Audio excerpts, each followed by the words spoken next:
When I broke my neck at 1977 at Brands Hatch, to be told at that time that I'd never walk again, I don't even want to remember it, to be honest, but fortunately many weeks later and months later I was back in the car.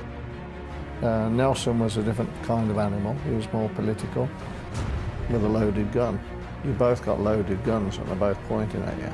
You know, who's going to pull the trigger first? You know, who's going to blink? It's just like that, and you look yourself in the mirror and say, how much are you going to put it on the line today? You know, not a lot of people put it on the line 100%.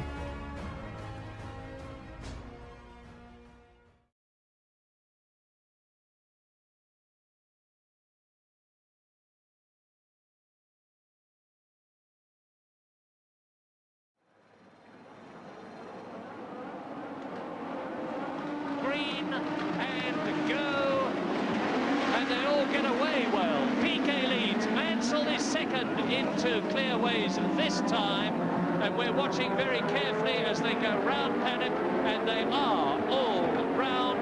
PK leads, Mansell second, Berger is in third position, Ayrton Senna in the Lotus is down to fourth. He is already being challenged by one of the McLarens, and it is that of Keke Rosberg ahead of his teammate Alain Prost, followed by Theo Fabi, round the left-hander and Surtees into the fastest part of the course, Pilgrim's Drop, and there's a race for second place because Berger has taken it from Nigel Mansell. Gerhard Berger is now in second place. Mansell is down to third in the is closing the gap between himself and Berger's BMW-powered Benetton, going for second position, and Mansell is through up into second place on lap 3 to the vast delight of the crowd. Now, is he going to do anything about his teammate Nelson Piquet? These two cars, in terms of handling and speed and fuel consumption and everything else that you need at this grand circuit, are, I think, a considerable amount ahead of the rest, and that does include the McLarens. So what has gone wrong? But Mansell looks now as if he's beginning to make a bid for the lead. And there he goes, lap 23, Nigel Mansell leads the British Grand Prix, and I emphasise that he is leading the British Grand Prix in a car in which, until he started it on the second start, was strange to him. He had not used this car, the spare car, in anger, and it's a considerable testimony to the quality of the Williams workmanship and the way the mechanics can set up the cars, that Nigel Mansell can do that and take the lead from the man that is his greatest competition. I say that because although millisecond of it, Mansell into Clearways, leading the race. There's a sporting chance that he'll get out of the pits still in the lead. Just a sporting chance, provided it's a really slick stop, and it is stopped. Now, you watch Mansell, I'll watch down the pit lane and see who comes through next. What a super stop! Not quite as super as it has been at 9 seconds, but a jolly good one nevertheless. And Mansell goes out of the pit lane as Piquet comes up to it. And Mansell still leads. Piquet's changed tyres. There he is. Piquet going round Clearways, and he sees his teammate in front of him, and the order is 1-2, and they both changed tyres. Yes, very important that for Nigel now, because he's on cold tyres, so he won't want to give it... he's got to feel his way around, so he's going to try and defend his position with Piquet, but Piquet, no, he held him back, and Nigel slammed the door down, and all the time he's doing that, the tyres are getting hotter. And Alboreto in the pits there, just finishing his tyre change.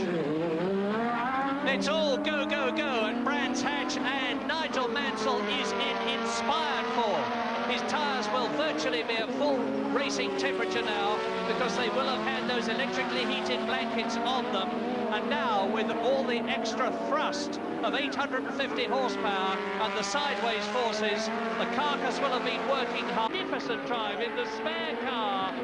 And Mansell, who is dominant in terms of his mental approach at the present moment, has got the winning car. He's extended the Williams Constructors' Championship lead, and the crowd is on their feet.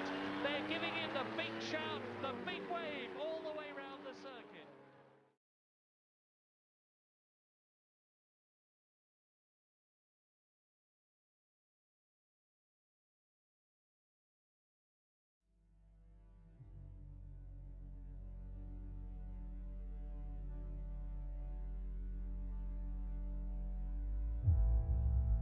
Nelson obviously stamped his authority, or tried to, on the team very significantly. All the things he said and did about my family and my children, which then he had people he paid in the press to attack us personally. You can deal with that in a way, because it's like sticks and stones, isn't it, and that kind of thing. But he then started to pay certain people in the team, and then he kept a lot of information quiet. And it was very difficult at times. I didn't want to be with some of these people who are not genuine sportsmen.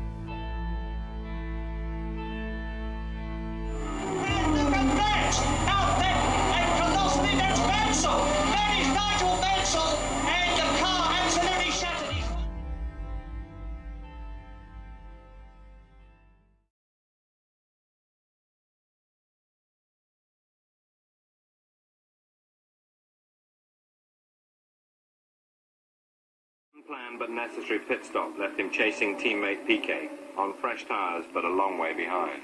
And then I believe in the last 19 laps we broke the track record 11 times, and then did that fantastic dummy down hanger straight, and shall we say there wasn't much room between us going into Stowe. And of course it was just a sensational victory, because it was almost unheard of. And then for me, the engine blew up on the slow down lap. I actually had meltdown on the pistons and the turbo, because I had the turbo full up, full boost for about the last 6 laps, and I was out of fuel on the last lap, because that was the year that we had to sort of regulate the fuel, and I was minus fuel going on the last lap, and I just thought, it's a British Grand Prix, there's no way I'm stroking it, I'm gone.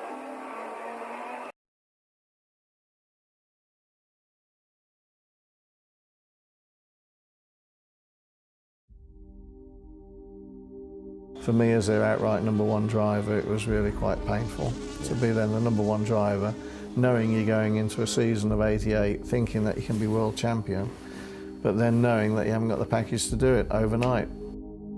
It's where you actually realise that this is not a good day. And then, you know, having the constant fight with the brain and the right foot, keeping the foot down to try and go around the corner quicker, but then the brain, you have self-preservation, everyone has self-preservation, and pulling that foot off. You have to be calculating then. Yeah, I've replayed that over. You can just see the offside rear wheel just go off and up in the air, hit the barriers. And so when it came down, I had something like 76 G up the spine, and it crushed some vertebrae in the lower part of my spine.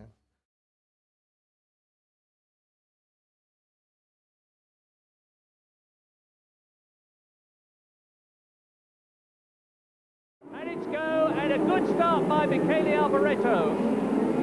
As they sprint down towards Cox, it is Berger leading, and leading at the end of lap 1, Gerhard Berger. Ayrton Senna is second, Alboreto is in 3rd position, in 4th place is Gugelmin, 5th is Capelli, 6th is Nannini, 7th is Nigel Mansell. Race order, lap 3, Gerhard Berger leading, Senna 2nd, Alboreto 3rd, then Gugelmin, Capelli, Nannini, and Mansell is 7th.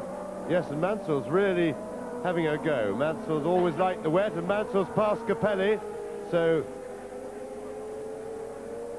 Mansell really charging. These conditions, of course, will suit him to use his driving skills. There is Gugelmin in the march in 4th, Nannini 5th, and Nigel Mansell, red 5, in the Williams Judd in 6th position, and the gap between Gugelmin and Mansell is about 2 seconds, that's all. And I think Mansell is going to get past Nannini before Nannini gets past Gugelmin. Yes, I do too, because Nannini has always impressed me with his talent. And Mansell having a look, Mansell had a look to get inside, but what Nannini has done, not only in this race, but at Imola earlier this year and in various races this season, whilst he's impressed me with his talent, he's unimpressed me with his intelligence.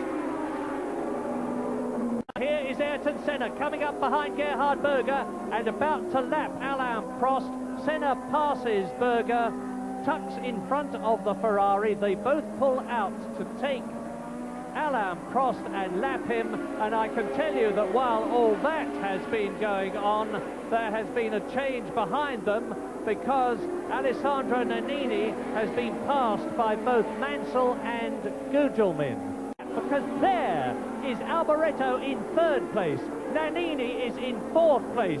Mansell there is in 5th position, and behind Nigel Mansell in 6th place is Mauricio Gugelmin, who is dropping back. He's now 4 seconds behind Mansell. Now there is the gap, 41 seconds between Gerhard Berger in 2nd place and Michele Alboreto there. And there is Alboreto. He's been caught by Nannini, who is right up now on the gearbox of the Ferrari, and taking him, and Mansell is getting past both of them. Oh, fantastic! Nigel Mansell is ahead of Nannini. He's up behind Alboreto, and Nannini spins. He's overdone it.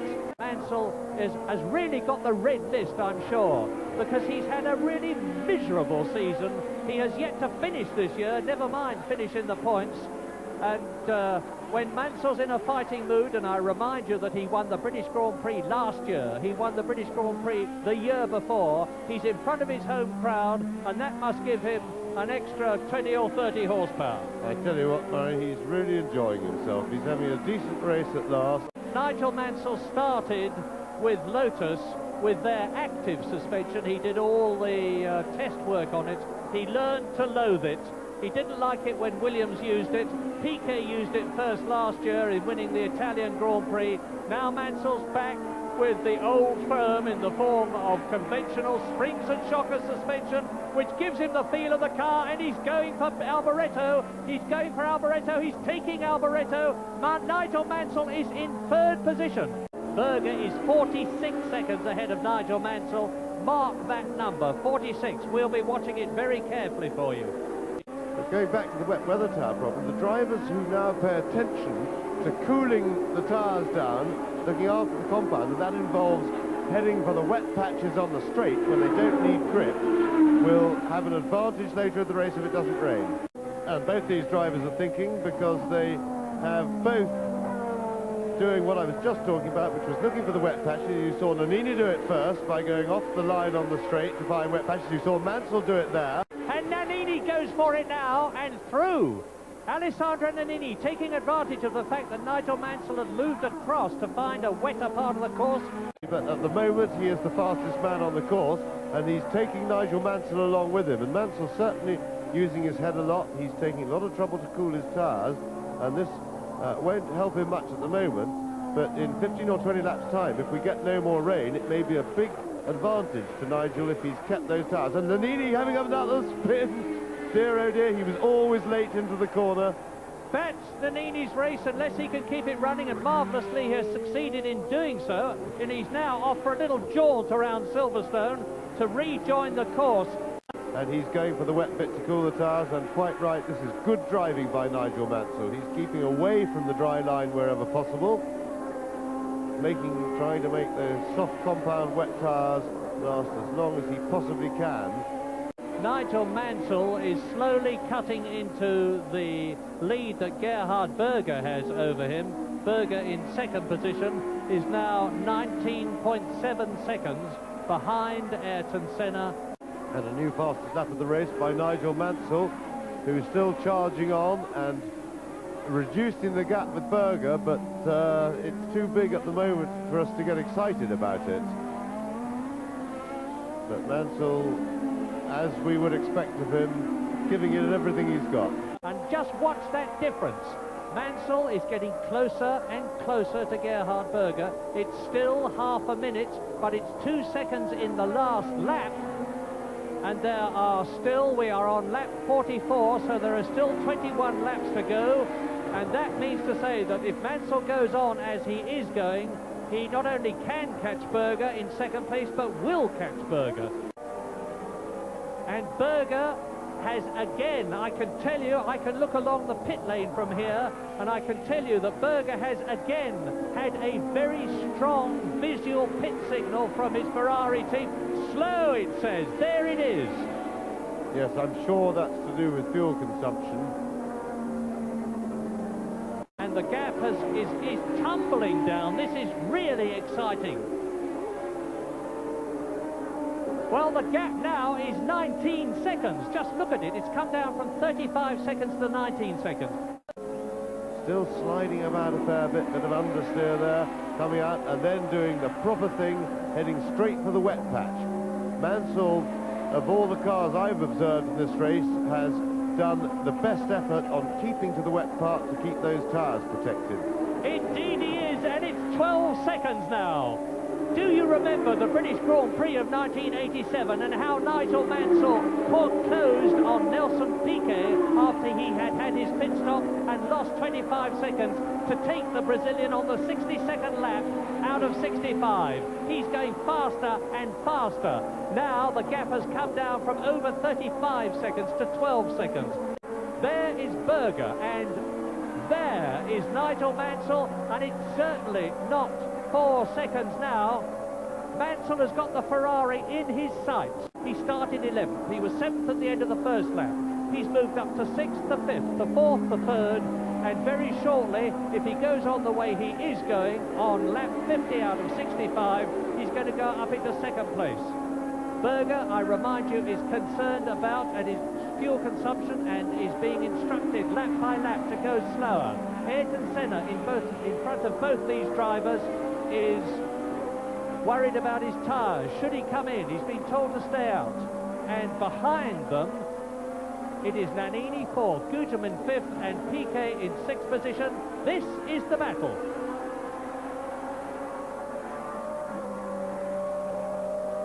And Mansell and Club. And it's starting to rain again as Mansell goes through and nearly off and up into 2nd position. Nigel Mansell dodges right over to the right-hand side of the track. It is in 2nd position. Now that's very interesting. The crowd go wild. They see Mansell into 2nd place. Tremendously popular stuff. Ahead of him, Senna, 49 seconds ahead.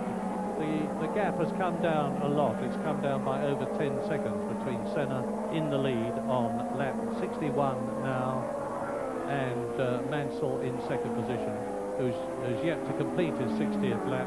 But it's nothing to get too aerated about, because Ayrton Senna is very clearly driving his race. And Mansell finishes in 2nd place.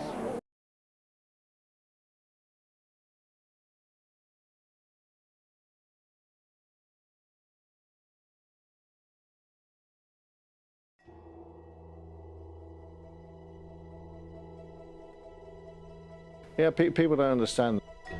I mean, because, you know, I had no idea where my career was going to end up at this point in time. And it was very difficult at times. Everyone started to realise that I could be an extraordinary #1 driver. But there was lots of other great #1 drivers which were all world champions at the time. And Enzo gave me an opportunity, which was amazing.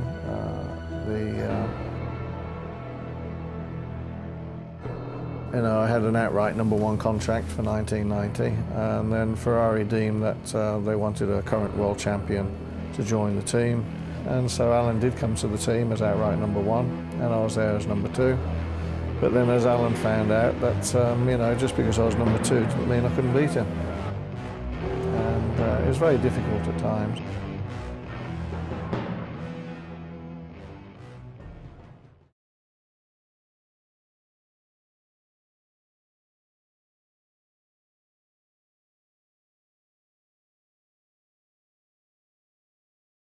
Silverstone bedecked in Ferrari flags and looking more like Monza than Northamptonshire, Mansell must have been desperate to reach Copse first. Instead, he seemed to settle for trying to run Senna off the road.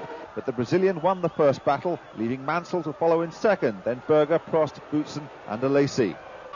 But Senna was never able to establish a commanding lead, with Mansell always looming large in his mirrors. The cheers of the crowd outdid the roar of the engines as the Englishman overtook the former world champion on lap 9, but the applause subsided as Senna reversed the move in an instant. 2 laps later, Mansell tried again, and this time he got it right, going under the bridge, sending the crowd into another great roar. Meanwhile, Alain Prost made it Ferrari's 1 and 3 as he got the better of Boutsen in another daring manoeuvre by the Frenchman.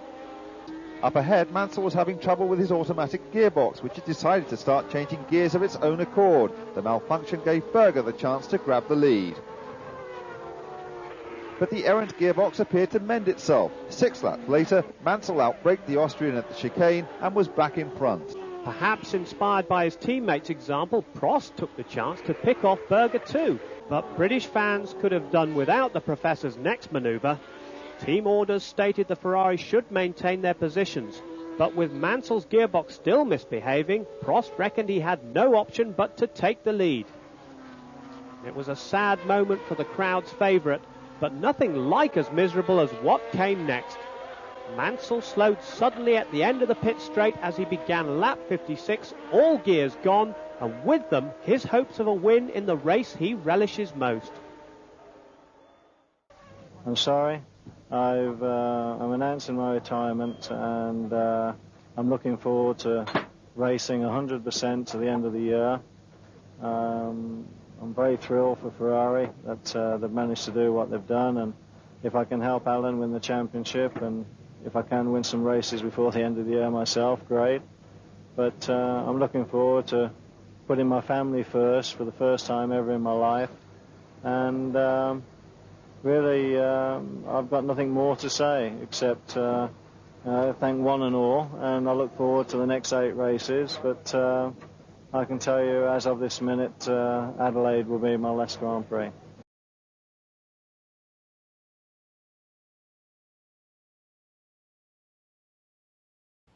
And what people don't realise is that, you know, the late great Ayrton Senna and Alain Prost were due, as you well know, to join the Williams team for 91. And then it came to pass very quickly that Alain and Ayrton declined the opportunity because they said publicly that where they were was going to be a lot more competitive, obviously with McLaren. Williams found themselves then without a lead driver, and so they came to speak to me, but I said no. Basically, I was very happy with my retirement, and they said, well, what would I require to actually, if you like, stay retired but race again? And then, you know, Sir Frank Williams quite rightly went on television and said what Nigel was asking for was impossible. And what I was asking for, ladies and gentlemen, were guarantees that I'd have a 2-year locked-in contract. That obviously, you know, we had the best team around us. We had a budget to do whatever testing was required to develop the car and develop the engine. And obviously the best personnel possible would be doing the job, you know, for us to give us the first real opportunity of being an outright number 1 in the team. And I was told on the television that what I was asking for was impossible, and I said, well, I'm happy, I'm retired. And then what I found out, Peter, and the viewers, is that 3 weeks later, the director of Williams, Sheridan Thin, was chasing me around Europe at the time then, saying, well, you know, here are all the contracts, you've got what you want. And then we were in a massive dilemma, because I actually found out in this world that the impossible sometimes just takes a little longer.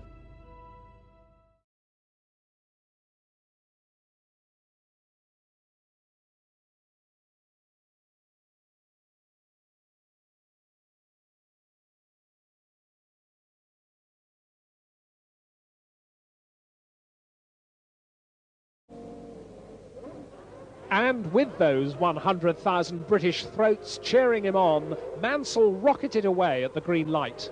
But Senna was quicker, and it was the McLaren that led down to Copse Corner.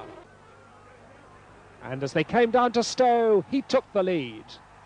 The cheers of the crowd almost drowned the engines.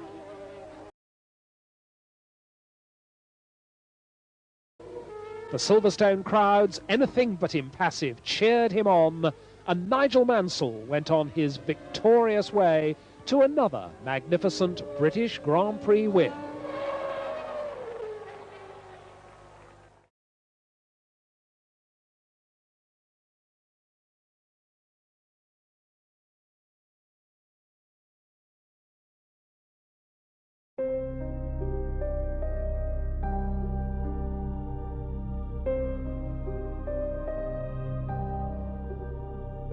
Retire from Formula One at the end of this season. For one thing is clear, that Alain Prost has been committed for the team for months to drive for Williams.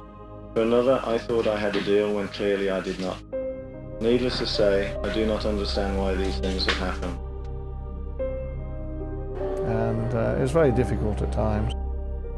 I didn't want to be with some of these people who are not genuine sportsmen.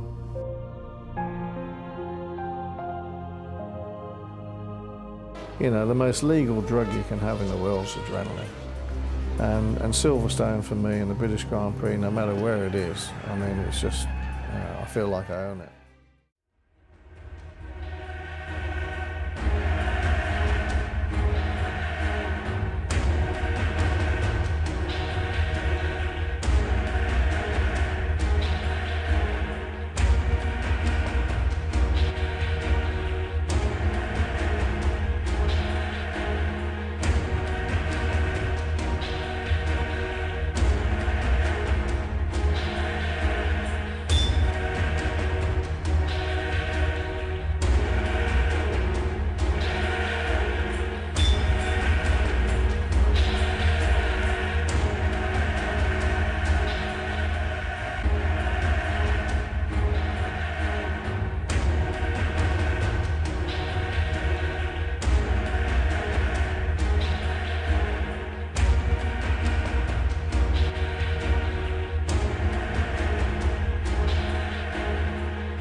At Silverstone, all anybody cared about was Nigel Mansell.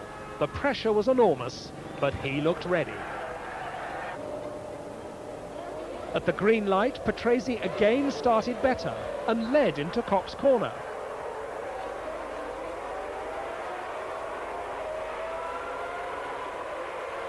But before the next corner, Maggots, Mansell took the lead. And he simply went away.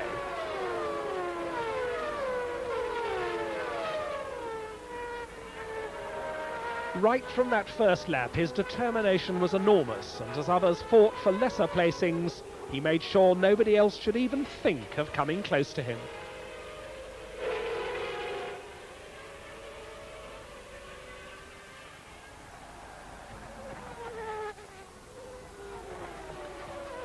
All the way round the circuit, the crowds loved it. And on every lap they showed their appreciation as their hero passed by. Nigel Mansell made his scheduled tyre stop, and it wasn't a quick one. The Williams mechanics took almost 12 seconds over it. But it wasn't a problem. And when Mansell rejoined the race, he was still in the lead.